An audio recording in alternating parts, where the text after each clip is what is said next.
미국이 러시아의 우크라이나 침공에 대비해 동유럽에 미군 병력 2,000명을 추가 배치한다고 발표했습니다.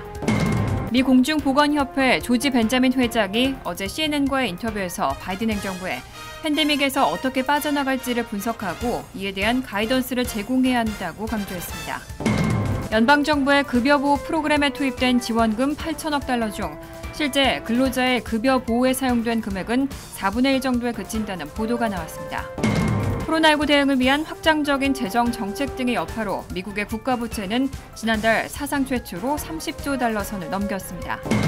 반도체 수급난으로 공급에 어려움을 겪는 상황에서도 현대차, 기아차는 지난달 미국에서 1월 기준 역대 최다 판매 기록을 세웠습니다. 이상은 이 시각 주요 뉴스입니다.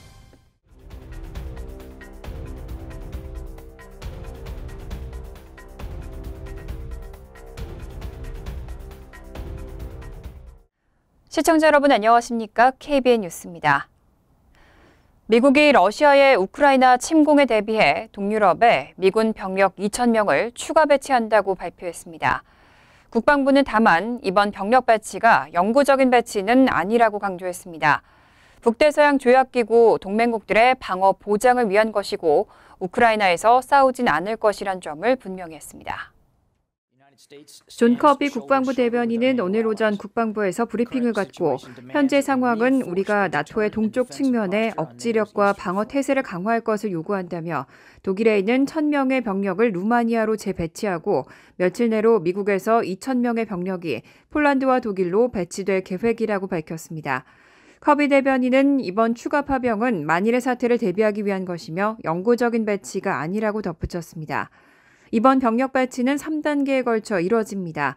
우선 독일에 주둔하고 있는 기갑 부대인 스트라이커 부대 1,000명의 병력을 며칠 내로 루마니아로 재배치합니다.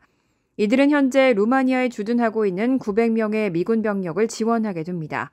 이어 미국에서 독일과 폴란드로 2,000명의 병력을 추가 배치합니다.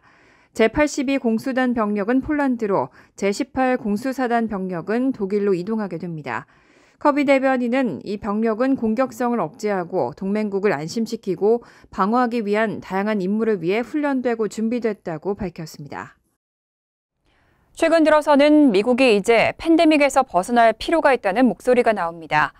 미 공중보건협회 조지 벤자민 회장은 어제 CNN과의 인터뷰에서 바이든 행정부에 팬데믹에서 어떻게 빠져나갈지를 분석하고 이에 대한 가이던스를 제공해야 한다고 강조했습니다.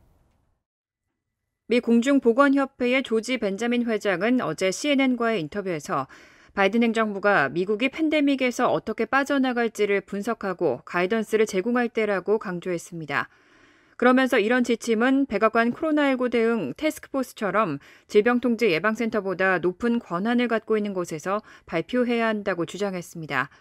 그는 이것이 CDC의 책임이 아니고 팬데믹은 단지 하나의 기관보다 훨씬 큰 것이라며 지침은 팬데믹이 어디로 향하고 있는지 그리고 다음에 발생하는 것을 어떻게 대응할 것인지에 대한 시나리오와 모델을 포함해야 한다고 강조했습니다. 이어 CDC가 과학과 증거 그리고 아마도 모델링도 제공할 수 있지만 백악관 태스크포스는 이를 묶어서 국가를 위해 제공할 수 있을 것이라고 말했습니다. 이런 지침 발표에 대한 요구는 일부 주에서도 나오고 있습니다. 지난달 31일 초당파 주지사 그룹은 바이든 대통령에게 미국은 팬데믹에서 벗어날 필요가 있다고 전했습니다. 한편 전날 면담에서 바이든 대통령은 팬데믹 종식과 관련해 우리에겐 갈 길이 있는데 우리는 그 방향으로 이동하고 있다고 말한 바 있습니다. 이날 벤자민 회장은 또 최종 국면이 어떤가 주지사들이 이런 질문을 하기 시작한 것이 적절했다고 생각한다며 이와 관련된 수많은 공중 정책 결정이 있고 CDC는 이것에 함께해야 할 기관 중 하나일 뿐이라며 정부 전체의 결정이 필요하다고 강조했습니다. 연방정부는 팬데믹 기간 소기업 근로자들의 고용 유지를 위해 급여 보호 프로그램을 시행해왔는데요. 실제 이 PPP에 투입된 지원금 8천억 달러 중 근로자의 급여 보호에 사용된 금액은 4분의 1 정도에 그친다는 보도가 나왔습니다. 어제 뉴욕타임스가 MIT 경제학 연구진을 인용해 보도한 기사에 따르면 2020년 한 해 동안 PPP에 투입된 5,100억 달러 상당의 예산 중 최대 1,750억 달러, 약 34%, 최소 1,173억 달러, 23%만이 일자리를 잃을 위기에 처한 근로자의 급여 보호에 사용된 것으로 나타났습니다. 또 근로자 급여 보호를 위해 사용된 PPP 지원금 1달러당 약 3달러 13센트가 렌트나 유틸리티, 기타 비용으로 지출된 것으로 나타났습니다. 급여 보호를 위해 사용된 금액의 3배 이상이 소기업 운영 유지비로 사용된 겁니다. PPP에 투입된 지원금 중 72%가 소득 상위 20%로 들어갔다는 지적도 나왔습니다. 또 PPP가 일자리 보호라는 관점에서 봤을 때 효과적이지 못했던 원인으로는 의회가 PPP 대출 탕감 조건을 완화시켰기 때문이라는 분석도 나옵니다. 코로나19 팬데믹 직후 정부는 PPP 프로그램을 통해 500명 이하 소기업에 최대 1,000만 달러를 사실상 무상 융자로 대출해주는 지원책을 내놨습니다. 당초 기업들은 2달 반치 지원금을 융자받아 종업원 급여 제공의 75%를 사용해야 전액을 탕감받을 수 있었지만 코로나19 팬데믹이 예상보다 길어지자 의회는 PPP 대출 탕감 조건을 완화해 60%만 사용해도 대출금 전액 탕감을 가능하게 허용한 바 있습니다. 다만 폐업 위기였던 소기업들이 살아남는데 직접적인 영향을 끼쳤다는 반론도 있습니다. PPP 대출을 받은 소기업은 한 달 후 대출을 받지 않은 기업보다 폐업할 확률이 5.8%, 7개월 후에는 3.5% 낮은 것으로 나타났습니다. 뉴욕주 정부의 실내 마스크 의무화 조치를 두고 법적 다툼이 이어지고 있습니다. 하지만 뉴욕주 법원은 항소심이 진행되는 기간 이 실내 마스크 의무화 조치를 전면적으로 유지하라고 명령했습니다. 지난달 31일 뉴욕주 법원 제2항소부는 항소심 기간 중 실내 마스크 의무화 조치를 전면적으로 유지할 것을 명령했습니다. 이는 주 검찰 측이 주 법원의 실내 마스크 의무화 무효 판결에 대해 항소한 후 지난달 25일 제2항소부가 하급심 판결의 효력을 중지하고 이를 일시 유지할 것을 명령한 데 뒤따른 조치입니다. 캐시 호컬 주지사는 오미크론 변이의 급증이 본격화한 지난해 12월 11일 주 저녁 모든 실내 공공장소에서 마스크 착용을 의무화하는 조치를 내린 바 있습니다. 이 조치는 2차례 연장을 거쳐 오늘 10일까지 유효하고 학교의 경우는 종료기한 없이 무기한으로 시행하고 있습니다. 호컬 주지사는 이날 제2항소부 명령 이후 보도자료를 내고 마스크 의무화는 뉴욕 주민들을 보호하기 위한 조치라면서 최종적인 법원 판결에서도 이 정책이 합법적이라는 것이 증명될 것으로 확신한다고 밝혔습니다. 이제부터는 코로나 검사 비용을 민간 의료보험사들이 일부 부담합니다. 1월 15일 이후 구입한 자가진단 테스트기 비용을 보험사에 청구하면 일부 환급받을 수 있습니다. 최근 바이든 행정부는 오미크론 변이 확산에 대응하고 코로나 검사 확대를 위한 명목으로 자가진단기기 구입 비용을 보험사가 환급해주는 정책을 발표한 바 있습니다. 이 방안에 따르면 보험 가입자가 비용을 청구하면 민간 보험사들은 매달 1인당 최대 8개까지 가정용 자가 진단기기 비용을 환급해줘야 합니다. 이는 4인 가족 기준으로 매달 32개의 검사기기 비용을 지원해줘야 한다는 의미입니다. 1월 15일 이후에 구입한 테스트기가 해당되고 처방전 없이 살 수 있는 검사기기, 테스트기 1개당 최대 12달러까지만 환급이 가능합니다. 또 식약청이 승인한 테스트 기기로 관련 목록은 FDA 웹사이트를 통해 찾아볼 수 있습니다. 단 메디케어 가입자는 환급 정책 규정에 포함되지 않습니다. 메디케어와 메디케이드를 관할하는 CMS 측은 보험회사에 보상 청구를 하려면 영수증을 잘 보관해야 할 것이라며 영수증 청구 과정을 거치지 않고도 곧바로 판매업체가 보험사에 직접 청구가 가능한지 가입 보험사에 확인해 볼 것이라고 전했습니다. 한편 무보험자도 언제든지 무료 검사가 가능합니다. 공인된 무료검사소는 보건복지부 웹사이트를 통해 검색이 가능하고 연방정부는 보험 여부와 관계없이 자가 검사기기를 신청하면 무료로 배포하는 웹사이트 covidtest.gov도 개설해 운영하고 있습니다. 코로나19 대응을 위한 확장적인 재정정책 등의 여파로 미국의 국가부채는 지난달 사상 최초로 30조 달러 선을 넘겼습니다. 다만 앞서 지난달 재무장관은 적절한 지출이었다고 믿는다며 이자 부담도 충분히 감당할 수 있다고 밝힌 바 있습니다. 재무부는 지난달 31일 기준 국가부채가 30조 100억 달러를 기록했다고 밝혔습니다. 코로나19 유행에 타격을 받기 직전인 2020년 1월 말보다 거의 7조 달러가 늘어난 액수입니다.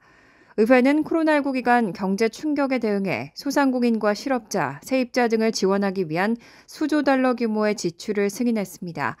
의회 예산국 등에 따르면 코로나19 이전인 2019 회계연도 미국의 재정 적자는 국내 총 생산의 4.7%였지만 2020 회계연도에는 15%, 2021 회계연도에는 12.4%였습니다.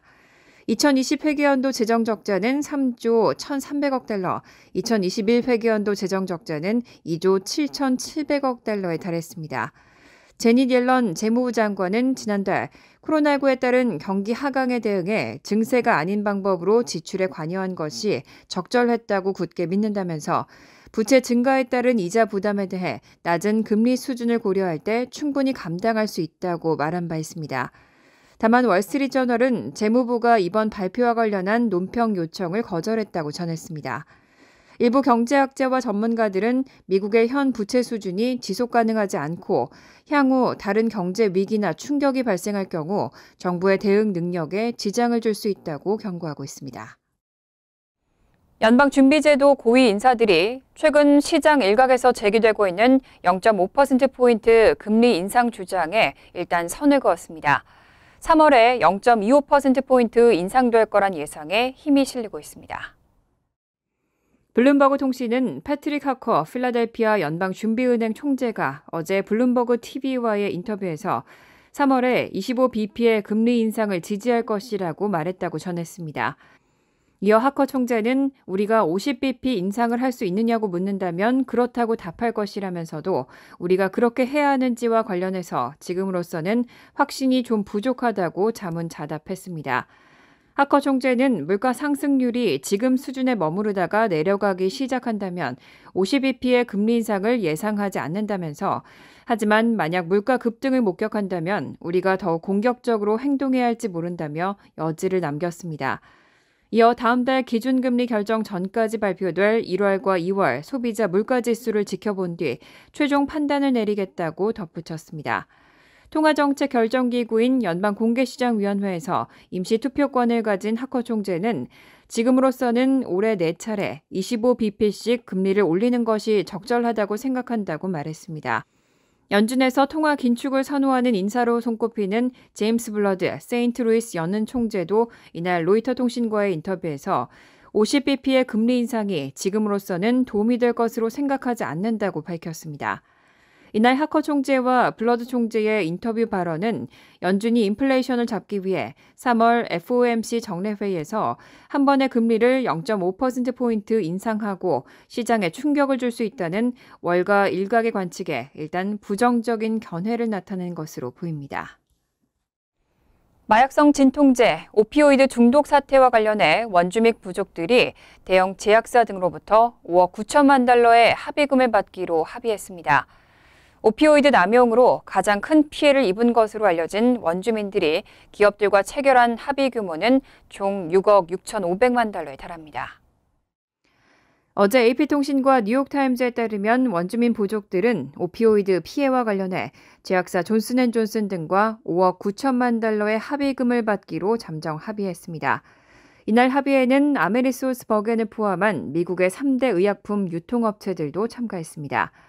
이번 합의에 따라 존슨앤존슨은 1억 5천만 달러를, 유통업체들은 4억 4천만 달러를 각각 지급하게 됩니다.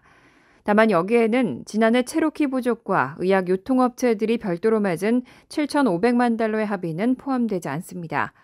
따라서 원주민들이 오피오이드 문제와 관련해 기업들과 체결한 합의 규모는 총 6억 6,500만 달러에 이릅니다.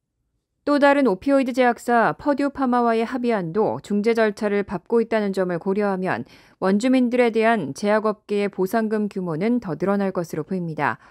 존슨앤존슨 등을 상대로 한 이번 소송에는 미 원주민 인구의 80%를 차지하는 400개 이상 원주민 부족과 원주민 단체들이 참여했고 연방정부가 인정하는 모든 원주민 부족은 최초 소송에 동참하지 않았더라도 원할 경우 합의금 분배에 참여할 수 있습니다.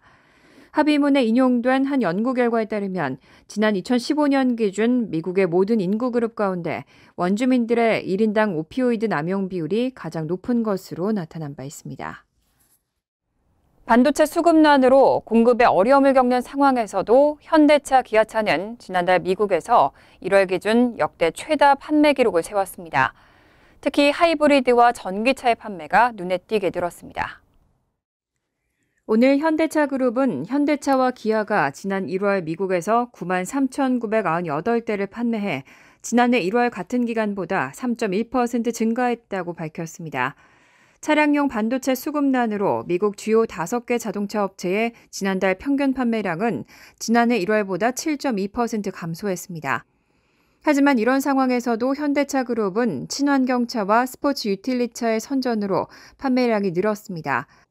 현대차, 기아가 지난달 판매한 친환경차는 지난해 같은 달과 비교해 3배로 증가한 1,791대입니다.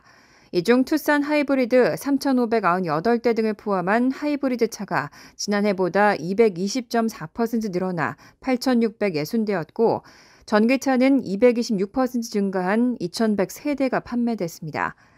SUV 판매도 눈에 띄게 늘었습니다.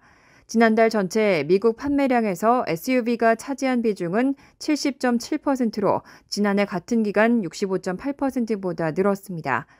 판매 대수로는 현대차, 기아 SUV 합산이 총 66,431대로 지난해 같은 달보다 10.8% 증가했습니다.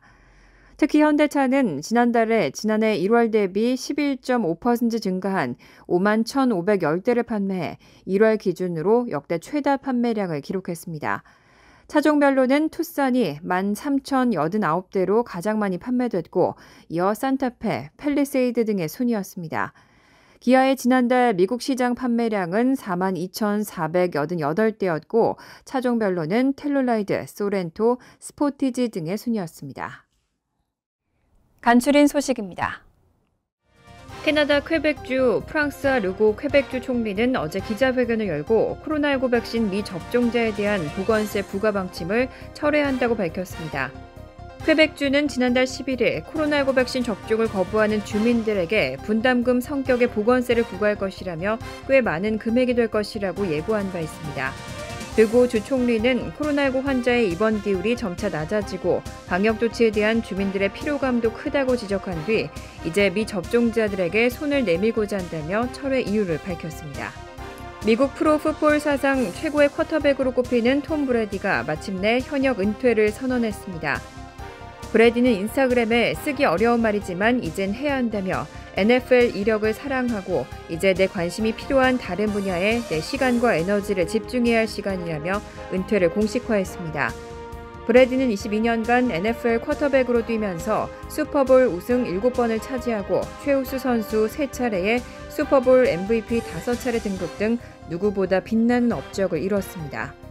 퀸즈 검찰청은 어제 변호사 자격을 정지당하고도 교통사고 의뢰인들에게 지급돼야 할 180만 달러 이상의 교통사고 합의금을 착복한 혐의로 체포된 최요한 변호사가 4급 중절도죄 혐의에 대해 유죄를 인정했다고 밝혔습니다.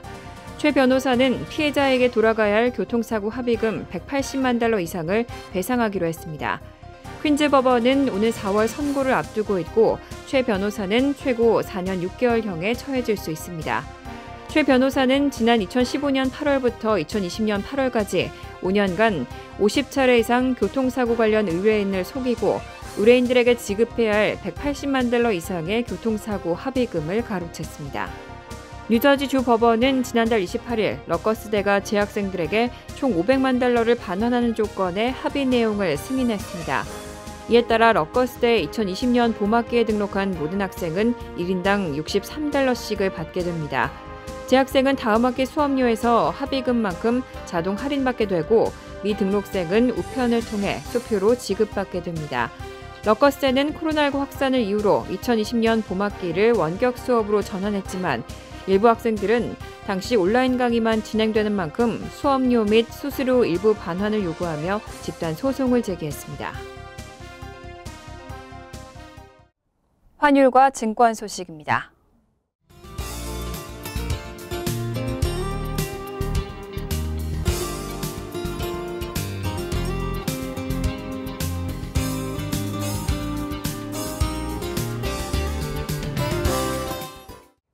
이어서 날씨입니다. 목요일은 비가 내리겠습니다. 낮 최고 기온은 43도, 섭씨 6도, 밤 최저 기온은 41도, 섭씨 5도로 예상됩니다. 금요일도 종종 비나 진눈깨비가 내릴 것으로 보입니다. 토요일은 화창하겠습니다. 이상으로 KBN 뉴스를 마칩니다. KBN과 함께 즐거운 저녁 되시기 바랍니다.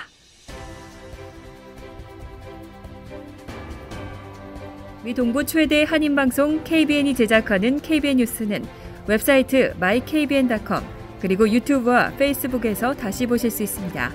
좋아요, 구독, 알림 설정은 뉴스 제작에 큰 도움이 됩니다.